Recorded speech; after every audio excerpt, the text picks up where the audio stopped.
jaksa penuntut mengembalikan berkas dari kepolisian atas kasusnya Munarman ini dan meminta agar pimpinan FPI yakni Muhammad Rizik Syihab agar ikut diperiksa. Seandainya Muhammad Rizik Syihab ikut terseret dan terlibat dengan kasusnya Munarman ini, maka tentu saja ancaman hukumannya jauh lebih serius daripada kasus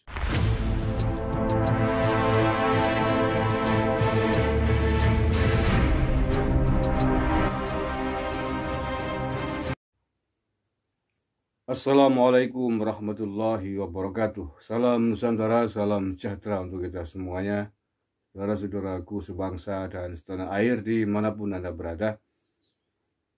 Lama tidak kedengaran kasusnya Munarman, pentolan FPI, mantan sekretaris Ormas Terlarang FPI yang beberapa waktu lalu ditangkap oleh polisi karena terlibat kasus terorisme.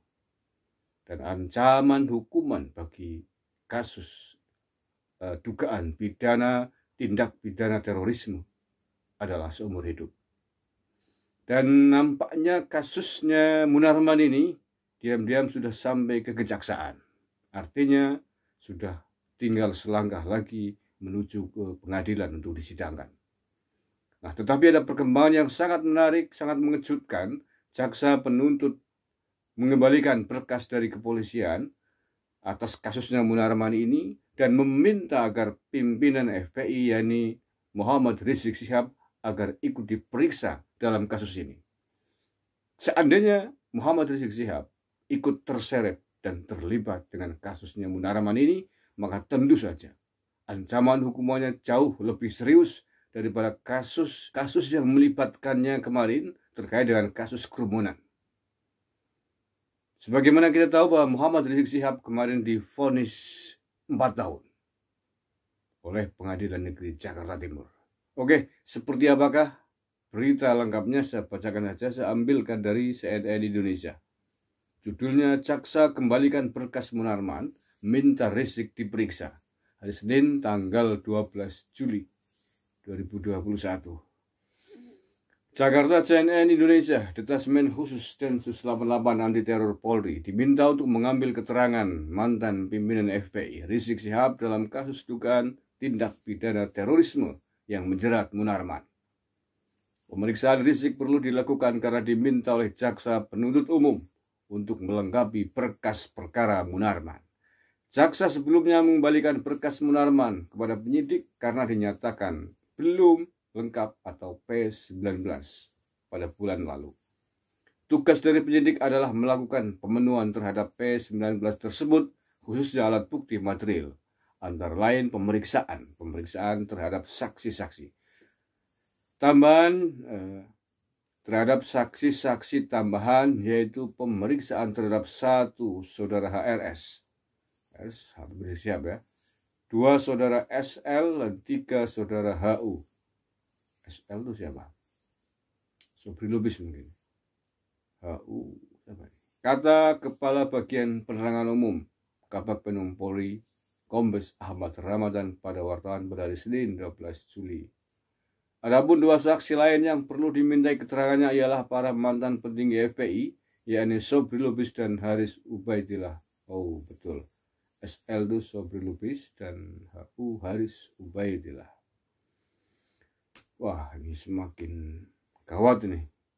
Ini kalau betul-betul terlibat para pendolan FPI ini, apalagi Muhammad Rizik Syihab, maka kasus ini jauh lebih serius daripada kasus kerumunan.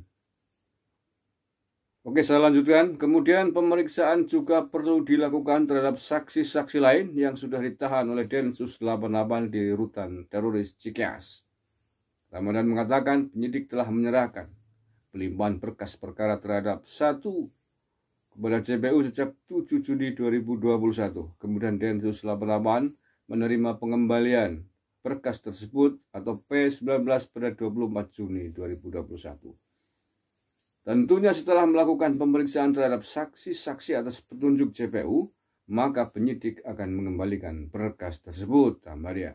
Munarman telah ditangkap usai diduga terkait kasus dugaan terorisme di rumahnya di wilayah Pamulang, Tangerang Selatan pada Selasa 27 April bulan lalu. Dia diduga terlibat dalam sejumlah rencana aksi terorisme di Indonesia. Polisi menduga Munarman telah mengikuti baiat di beberapa kota seperti Makassar, Jakarta, dan Medan. Seiring berkembangnya penyidikan, Munarman berstatus sebagai tahanan sejak 7 Mei 2021 lalu. Oke, itu berita yang sangat penting menurut saya. Dan Munarman dalam terkait dengan ormas terlarang FPI, di mana Munarman jabatan terakhirnya adalah sekretaris FPI. Maka ketika seorang pejabat pengurus harian, sekretaris, terlibat kasus tindak pidana terorisme ini, kalau kemudian jaksa meminta agar pimpinannya, ketuanya yakni HRS untuk ikut diperiksa, saya kira adalah hal yang wajar. Karena biasanya lazimnya, apalagi sekelas pimpinan pusat, sekretaris melakukan sesuatu sekum, melakukan tindakan-tindakan besar, apalagi dalam konteks organisasi, biasanya adalah kesepakatan atau sesuatu yang telah disepakati bersama oleh para petinggi dan pentolan pengurus organisasi itu. Adalah aneh ketika sekretaris umum melakukan sebuah hal yang besar, sementara pimpinannya tidak mengetahui atau tidak tahu. Padahal acara itu, peristiwa itu adalah dilakukan di depan publik. Nah, itu baru analisa. Akan tetapi apakah betul Muhammad Rizik Syihab ikut terlibat di dalam tindak pidana terorisme yang dilakukan oleh Munarman ini? Wallahu alam. Kita akan mengikuti etape selanjutnya ketika setelah Muhammad Rizik Syihab betul-betul diperiksa oleh penyidik di Bareskrim Mabes Polri. Terima kasih. Wallahul muwaffiq ila aqwamit thoriq. Assalamualaikum warahmatullahi wabarakatuh. NKRI harga mati.